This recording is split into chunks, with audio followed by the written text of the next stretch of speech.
오늘은 예수님과 니고데모와의 구원 토론 12번째 시간으로 본문은 요한복음 3장 17절 18절 2절 보겠습니다.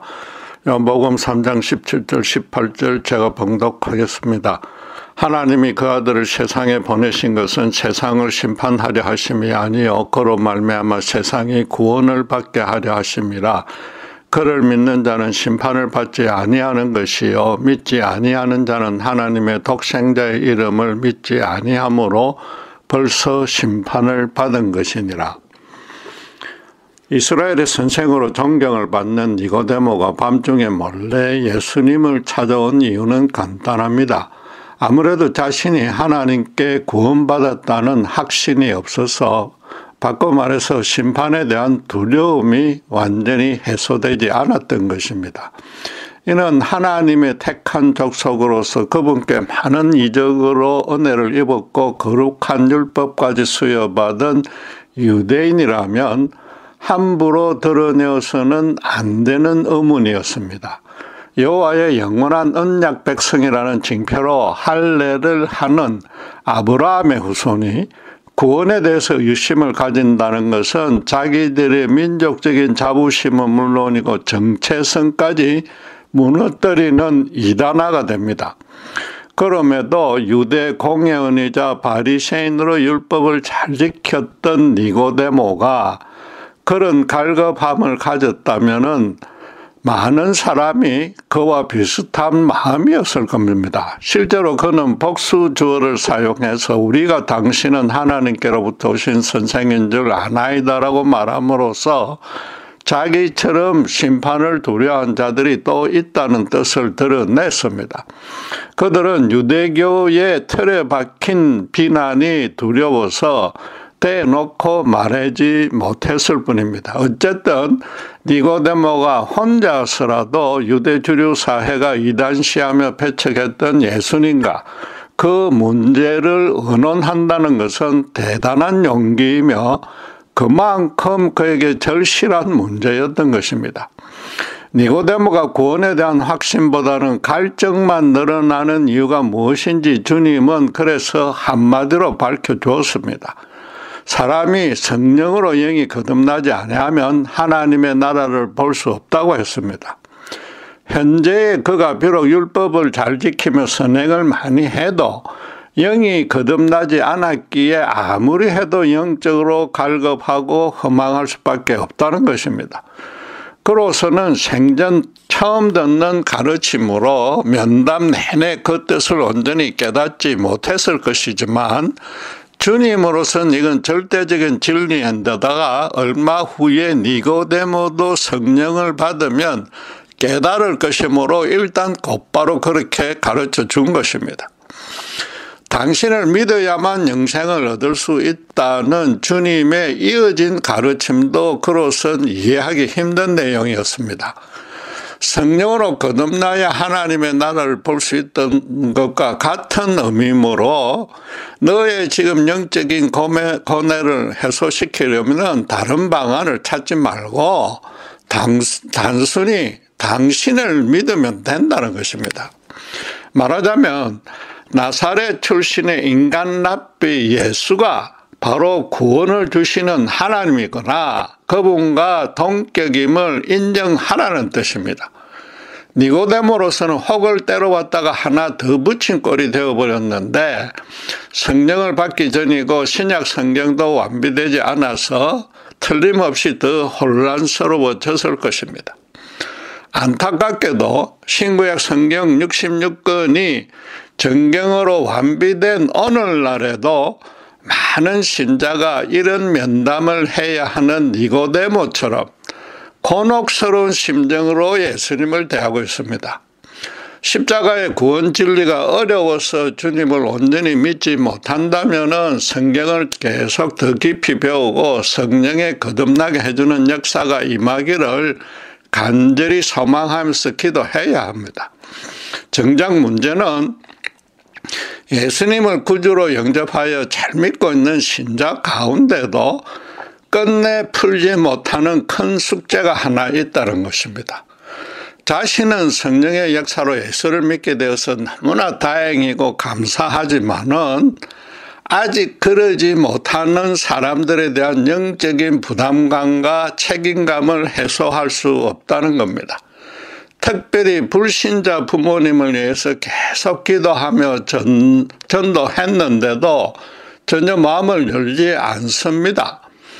그들에게 성령이 역사해서 구원해 주지 않는 하나님이 마냥 갑갑하고 불안하다 못해 야속하게도 여겨집니다.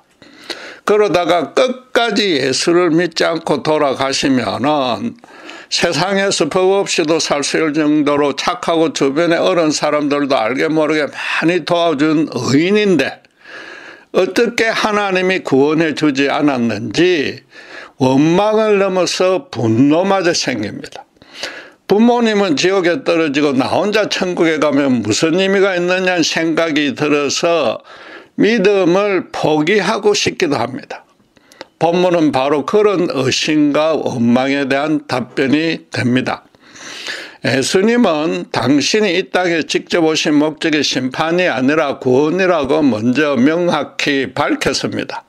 모든 사람을 몽땅 구원해 줄 테니까 심판에 대해 전혀 걱정하지 않아도 된다는 뜻은 물론 아닙니다. 만약 그러면은 언젠가는 구원받으니까 미리부터 예수님을 믿을 필요 없으므로 안심하고 세상 쾌락을 즐기자고 덤빌 것입니다. 그렇다고 해서 마지막 날의 재림 때까지 심판을 미루겠다는 뜻도 아닙니다. 만약 심판이 마지막 날까지 미뤄져도 예수님을 믿을 필요성은 또 마찬가지로 크게 줄어듭니다.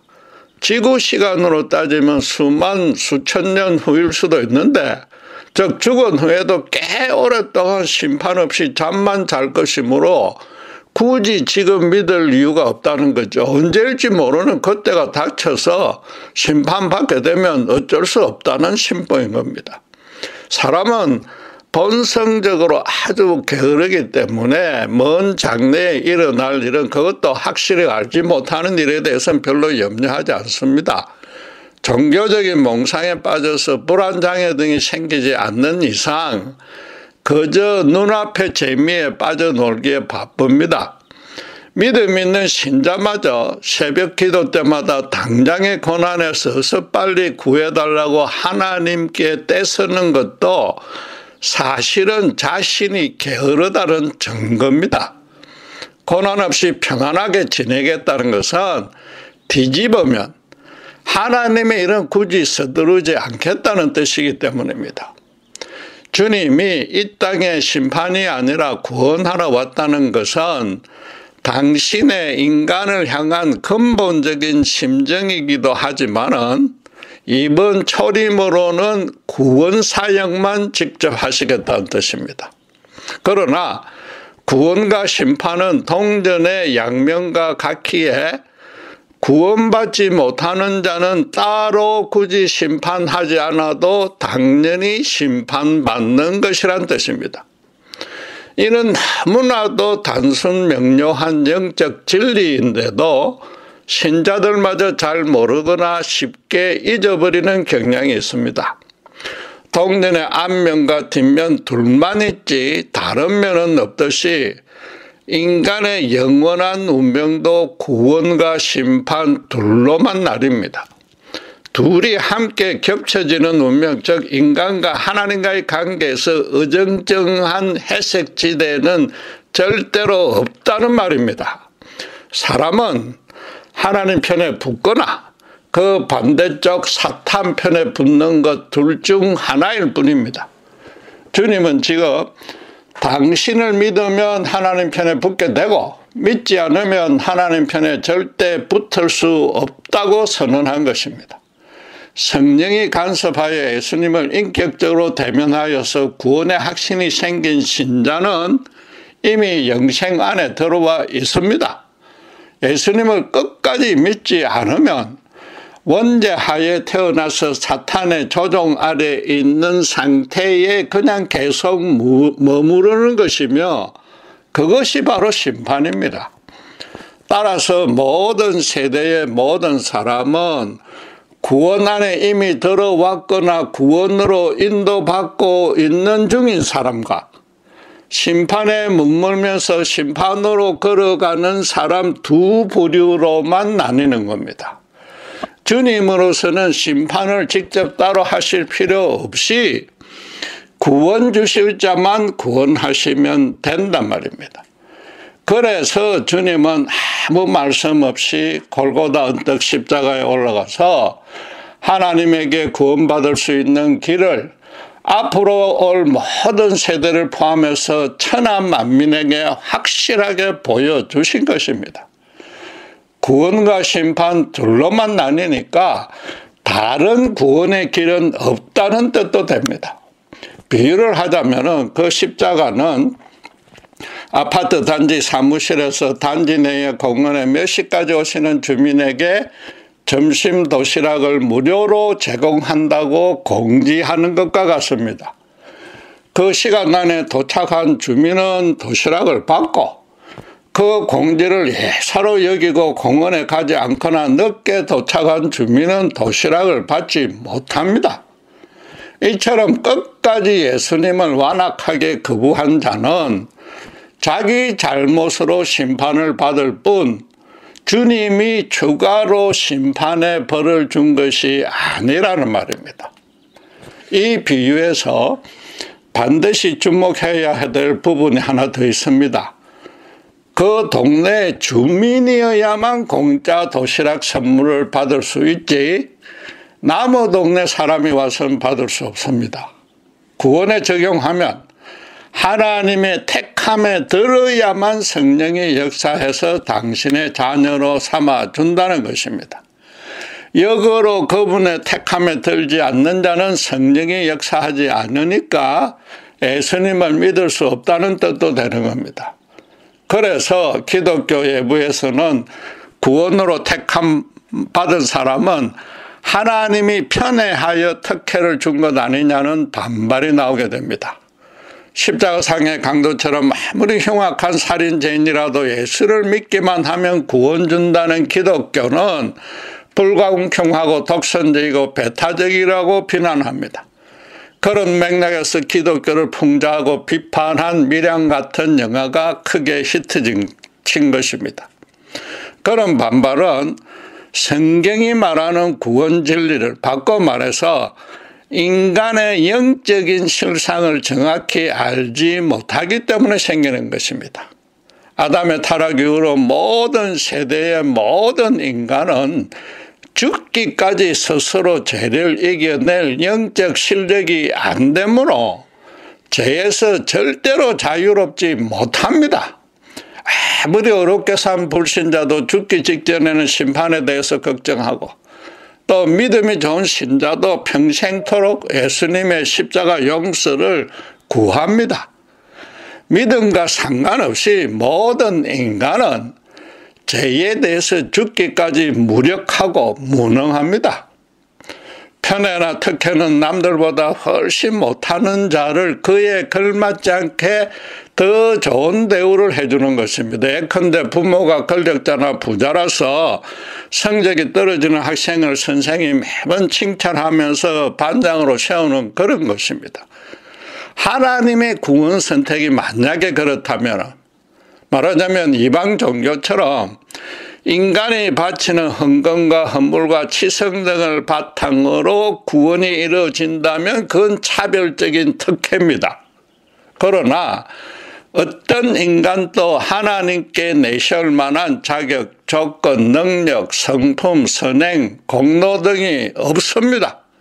성경은 그래서 에레미야 선지자가 만물보다 거짓되고 심히 부패한 것이 인간의 마음이라고 선언했습니다. 모두가 원죄하여서 하나님의 진노 아래 심판을 받아 죽어 마땅할 뿐입니다. 따라서 그분의 구원 선택은 선생이 볼 때에 학생 모두가 똑같이 어리석고 놀기만 좋아하는 게으름뱅인지라 당신의 그냥 주권으로, 절대적인 주권으로 선생이라는 그 절대성을 갖고 반장이나 부반장, 미화부장 등을 지명하는 것과 똑같습니다.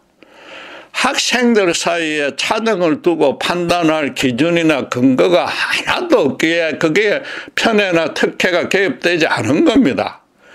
하나님이 보실 때 인간에게 예쁜 구석이 조금이라도 있어야만 좀 뭐 패가 있지만 그런 감정도 생길 텐데 아예 그렇지 않다는 겁니다.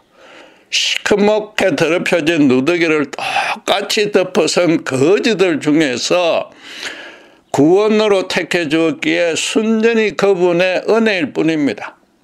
택함을 받은 자는 믿음으로 그분의 택함을 순전하게 받아들이기만 하면 되는데 그런 자연스러운 반응이 믿음에 의한 구원이 되는 겁니다.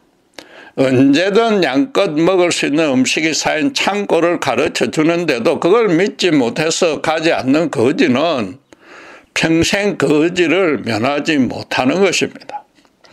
그런데 주님이 직접 심판하지는 않았어도 결과적으로 따져서 택함에서 누락된 사람은 또 하나님이 차별한 것이라고 반발할 수 있습니다. 만약 하나님이 무조건 당신의 절대 주권만으로 선택하고 거친다면은 독선적이요 일방적이요 배타적이라는 비판은 타당할 것입니다. 그러나 반드시 주지해야 할 사항이 하나 있는데 인간이 원죄하에 태어나서 하나님과 단절되어 있는 상태가 생각보다 아주 완악하다는 겁니다. 자기만 최고로 높이려는 헛된 욕심이 너무 강력해서 자신의 영적 실체를 제대로 알지 못합니다. 모두가 나는 아주 어려운 사람이라고 최소한 평균 이상의 선한 사람이라고 자부를 하므로 구원받아야만 한 죄인이라고는 결코 인정하지 않습니다. 그러니까 자기 속을 까뒤집어서 솔직하게 알아보려고 노력하기는커녕 아예 시도도 하지 않는 겁니다. 그중에는 세상을 통치하는 절대적 존재를 믿으며 이런저런 종교를 가진 어려운 자들도 많으나 예수님을 하나님이라고는 절대 인정하지 않는 거란 말입니다. 예수는 그냥 훌륭한 도덕 선생이지 영원한 구원을 주관하거나 갖냐는 존재가 아니라는 겁니다. 그렇게 된 까닭은 말씀드린 대로 자신의 영적 실체가 시체이므로 반드시 성령에 의해서 거듭나야만 한다는 사실을 또 자기 죗값을 완전히 갚아야 된다는 그 전제를 아예 모르기 때문입니다. 신자들이 전도하면서 그 사실을 가르쳐줘도 절대 인정하지 않습니다. 성경은 그래서 하나님이 택하여서 성령으로 간섭하기 전에 자연인의 상태에서는 하나님을 진정으로 두려워하거나 찾는 자가 한 명도 없다고 선언하는 겁니다. 물론 자기가 도덕적으로 완벽하지는 않다고 인정은 해도 굳이 구원을 얻기 위해서 다른 사람의 도움을 받을 필요가 없다는 확고한 신념을 갖고 있다는 뜻입니다. 예수 십자가에 실현된 하나님의 무조건 용서를 믿음으로 받아들이기만 하라는 그런 권면은 자기에게는 전혀 해당되지 않는 기독교라는 종교만의 특유하고 불합리한 어리석은 교리일 뿐이라고 아예 길을 완전히 막아버리는 겁니다. 바꿔 말해서 모든 사람의 심령이 자기 중심으로 확고하게 굳어져 있기에 하나님이 구원으로 택한 자라도 실제로 거듭나게 하는 데는 많은 시간과 과정이 필요하다는 뜻입니다. 당신께서 구원할 자를 택하기만 하고서 마냥 방치해두지 않으며 하나님만의 열심과 수고가 동원됩니다. 성령이 택한 자에게 초자연적으로 역사해서 단번에 뿅 하고 십자가 구원 진리를 깨닫게 그런 믿음을 온전히 심어주지는 않는단 말입니다. 죄인 쪽에서의 자발적이고도 진실한 각성과 회개도 없이 하나님만의 일방적인 구원은 결코 이루어지지 않습니다. 택한 자 역시도, 택함 받은 자 역시도 아주 완악한 죄인으로서 평소에 예수님을 믿을 생각이 전혀 없었기에 그의 삶과 인생의 여러 측면에서 하나님이 오랜 기간 동안 지속적으로 간섭해서 골고다 십자가 앞으로 기어이 끌고 오는 것입니다. 하나님 쪽에서의 그 끈질긴 노력과 뜨거운 열정으로 그를 쳐서 항복시키는 과정이 선행되는 겁니다. 그 과정과 일정은 각 사람마다 각기 다르지만은 각 사람에게 가장 합당하고 가장 빠르고 가장 온전한 방식으로 진행하십니다. 하나님으로서는 세상에서 따로 불러내어서 죄를 멀리하는 자로 세워야 하지만은 택함 받은 자도 연약한 인간인지라 대체로 세상 쾌락과 죄악을 즐기고 있기 때문입니다. 하나님도 그래서 대체로 실패와 고난을 주어서라도 자기 인생에 대해서 재점검하게 만듭니다.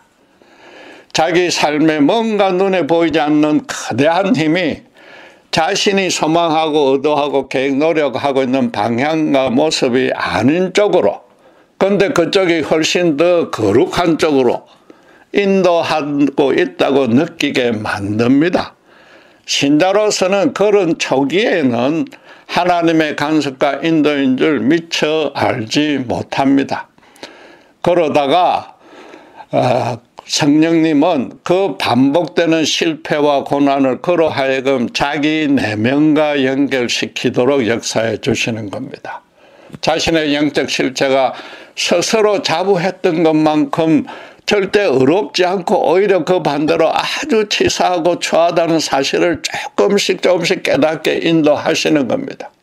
그래서 하나님의 철천지 원수였던 자를 당신께 완전히 항복시켜서 당신의 자녀로 온전히 받아주는 일이 어폐가 있지만 하나님으로서도 결코 쉬운 일이 아니란 말입니다. 정확히 말해서는 단번에 쉽게 변화시킬 수도 있지만 그러면 그 믿음이 견고해지지 않기 때문에 하나님은 온전한 믿음이 생기도록 하기 위해서 그런 하나님으로 봐서는 너무나 번잡하고 귀찮은 일을 기꺼이 행해 주시는 겁니다.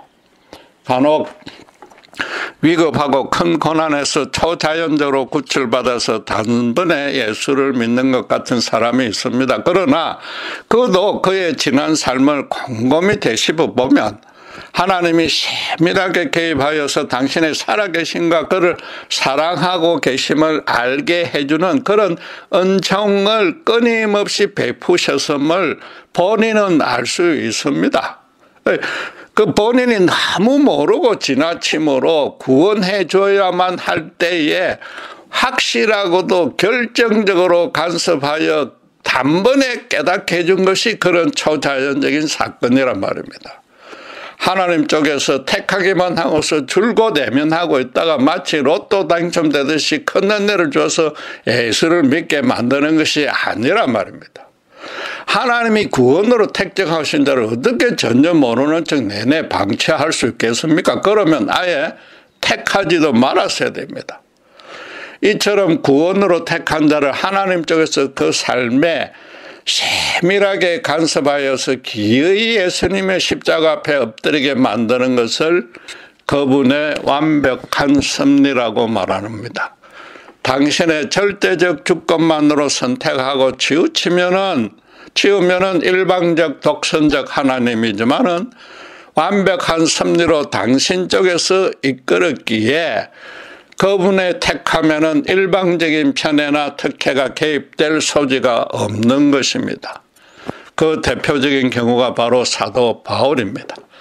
그는 예수님을 믿으리라고는 전혀 계획하고 의도하지 않았습니다. 거꾸로 유대사의 질서를 어지럽히는 이단으로 간주하고서 미워했기에 그들을 처단하는 것이 여호와 하나님을 위하는 일이라고 굳게 믿고서 극렬하게 핍박했습니다. 그러다 다메섹 도상에서 부활하신 예수님을 1대1로 대면함으로써 사흘간 장님이 됩니다. 흑암 속에서 나름의 영적인 실험을 거치면서 예수가 생전에 스스로 선포한 대로 죄인을 구원하러 하늘에서 오신 독생자 하나님이었고 실제로 부활하셨다는 사실을 믿게 되었습니다. 주님이 직접 보낸 평신도 아나니아가 안수 기도해 주자 시력이 회복되었고 그 즉시로 신자들을 핍박하려고 갔던 바로 그곳에서 예수를 믿으라고 거꾸로 복음을 선포했습니다.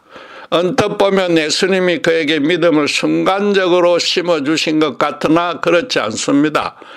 그는 베냐민 지파 출신으로 8일 만에 할례를 받은 히브리인 중에 히브리인으로 바리새파의 가마리엘 수제자 랍비였으며 율법으로는 흠이 없을 정도의 의인이었습니다. 평생을 니고데모처럼 율법과 제사를 통해 하나님을 열심히 섬겼으며 구약 성경의 최고 전문가였습니다.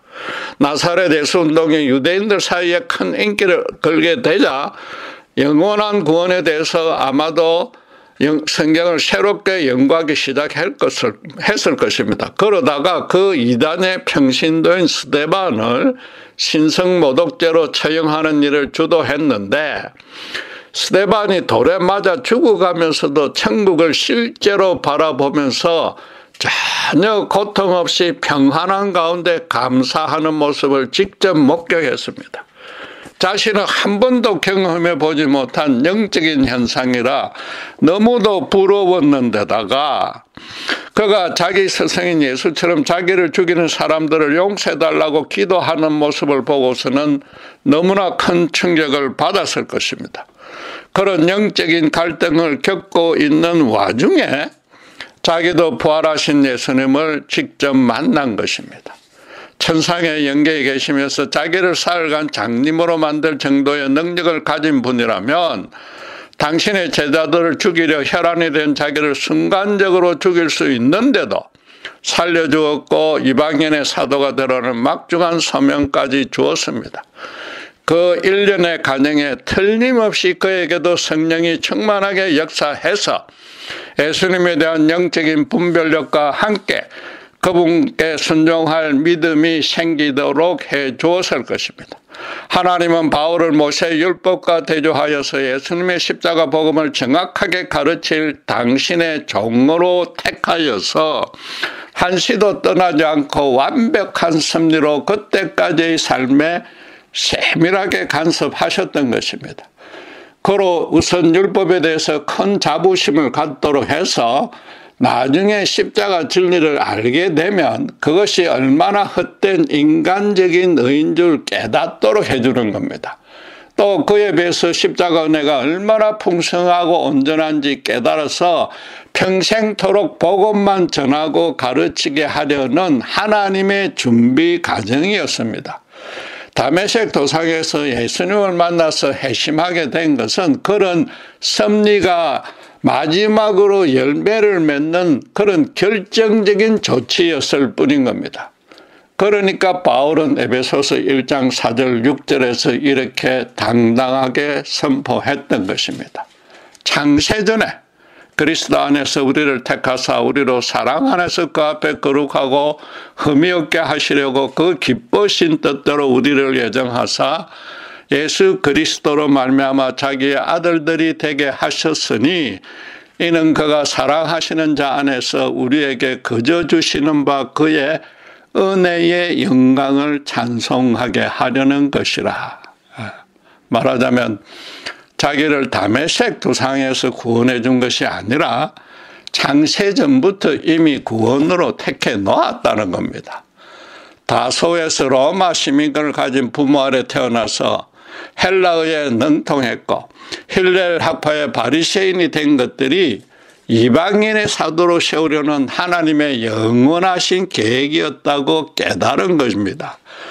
그런 부모로부터 베냐민 지파와 아브라함의 후손 등으로 거슬러 올라가면 자신이 창세부터 전부터 그분의 절대적인 선택과 완벽한 섭리 안에 있었다고 실토할 수밖에 없었던 것입니다.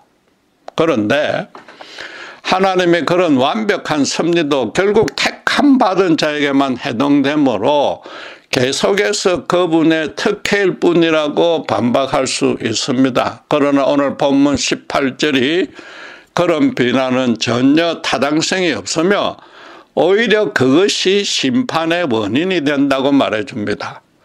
그를 믿는 자는 심판을 받지 아니하는 것이요 믿지 아니하는 자는 하나님의 독생자의 이름을 믿지 아니함으로 벌써 심판을 받은 것이니라.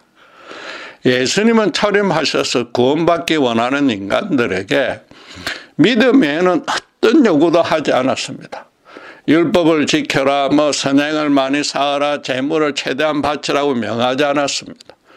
비록 3년이란 짧은 기간밖에 이 땅에 계시지 않았으나 당신께서 하나님이심을 확실하게 보여주었습니다.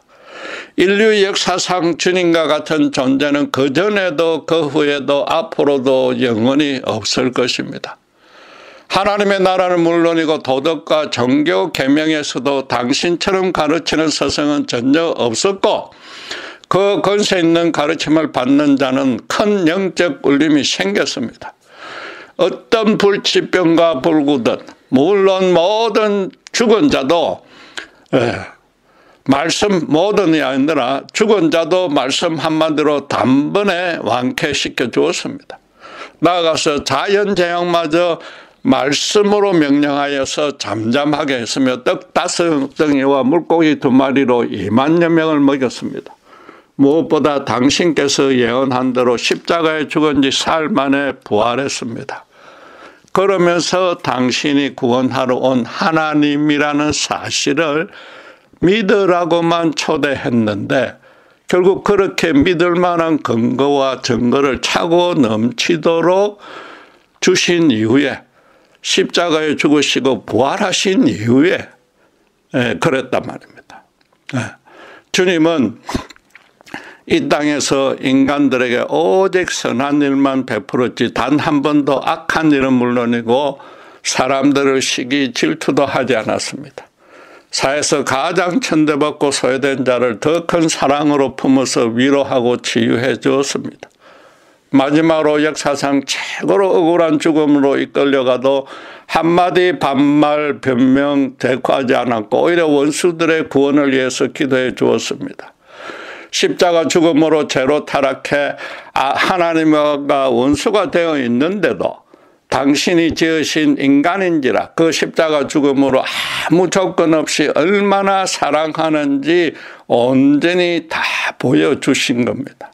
어폐가 있지만은 하나님으로서는 당신의 독생자의 목숨까지도 인간을 위해서 내어주었기에 당신의 사랑을 그 이상 보여줄 수도 없었습니다. 예수님이 당신을 믿으라는 것이 기독교의 교리를 인정하고 그 계명대로 따르라는 뜻이 절대 아닙니다. 십자가에 드러난 이 땅에는 없는 하늘의 사랑을 온전히 또 겸허하게 받아들이라는 겁니다. 그것마저도 끝까지 싫어서 거부한다면은 더 이상 구원의 다른 방도는 없다는 겁니다. 그러니까 심판으로 이어질 수밖에 없습니다. 그것도 처음부터 심판 아래 있었기에 그 위에 형벌이 따로 추가되는 것도 아닙니다. 다시 강조하지만 십자가의 사랑을 받아들여야만 구원받는다는 권면이 하나님의 절대적인 진리라고 당신의 부활로서 확정해 주었습니다. 끝까지 이런 사랑을 받아들이지 않으면 그 사랑밖에 영원히 머물 수밖에 없는 것입니다. 믿지 않는 부모에게 복음을 전하고 간절히 기도했는데도 끝까지 믿지 않는 것은 그분들 스스로 이런 하나님의 사랑을 끝내 거부한 채로 죽었고 그 이후로도 그 사랑을 받지 못하는 것입니다. 이미 설명드린 대로 자기는 선함으로 다른 사람의 도움이나 조건 없는 용서가 자기에게 전혀 필요 없다고 고집한 것입니다. 기독교 밖에 있는 자들은 자기에게 하나님의 택정하심이 필요 없다고 끝까지 고집했기에 다른 일을 구원으로 선택했다고 탓하는 것은 자기 모순입니다. 앞에 든 비유처럼 아파트 사무실에서 공짜로 나눠주는 점심 도시락은 필요 없기에 그 시간에 공원에 가지 않아 놓고 다른 주민들이 도시락을 받아 먹었다고 잘못했다고 야단치는 꼴인 겁니다. 지금 끝까지 믿지 않는 불신자를 탓할 의도는 전혀 없고 그들은 그저 불쌍할 따름입니다. 자신이 신자들 중에도 자신이 창세전부터 하나님의 택함을 받았고 그분께서 끈질기게도 신묘한 은혜로 일일이 간섭하여서 골고다 십자가 앞에 그분이 끌어와서 엎드리게 했다는 사실을 잘 모르는 자가 꽤 있습니다. 하나님의 절대적 선택을 확신하는 자만이 그분께서 완벽한 섭리로 천국 가는 그날까지 자신에게 세밀하고도 풍성하게 간섭해 주시리라 확신할 수 있습니다. 구원의 출발이 되는 이런 택함 받았다는 믿음이 없거나 그런 원리도 모르면 교회를 아무리 다녀도 사소한 고난에도 그저 불안해질 수밖에 없는 것입니다. 믿음은 그래서 사실은 아주 간단한 겁니다. 십자가에 실현된 주님의 조건 없는 용서와 절대적인 사랑이 지금 나에게, 바로 지금 나에게 또 죽기까지 단 한치의 가감 없이 완벽하고도 충분하게 역사한다고 믿는 것입니다. 또 그 안에서 평안을 누리는 것이고 더 쉽게 말하면은 하나님이 나를 향한 사랑의 열정과 끈기가 내가 그분을 향한 사랑과 끈기와는 아예 비교도 안 된다는 사실을 언제 어디서나 잊지 않는 것입니다. 기도하겠습니다. 세상 재미와 헛된 욕심을 채우려던 저희들을 창세전부터 구원으로 택하여서 십자가 앞에 엎드리게 해주신 은혜 참으로 감사합니다. 그렇게 예수님을 믿고 난 이후 지금까지도 모든 일을 되돌아볼 때에 하나님의 완벽한 섭리로 넘치도록 가분한 사랑을 베풀어 주셨고 또 죽기까지 그 사랑을 품어주실 것을 확신합니다. 저희로서는 당신께 받은 그 사랑을 주변에 나눠주는 일만 남았기에 그 일에 끝까지 충성할 수 있도록 저희들을 당신께서 마음껏 들어 사용하시는 축복을 내려주시옵소서. 감사합니다. 우리 주 예수 그리스도 이름으로 기도드렸습니다.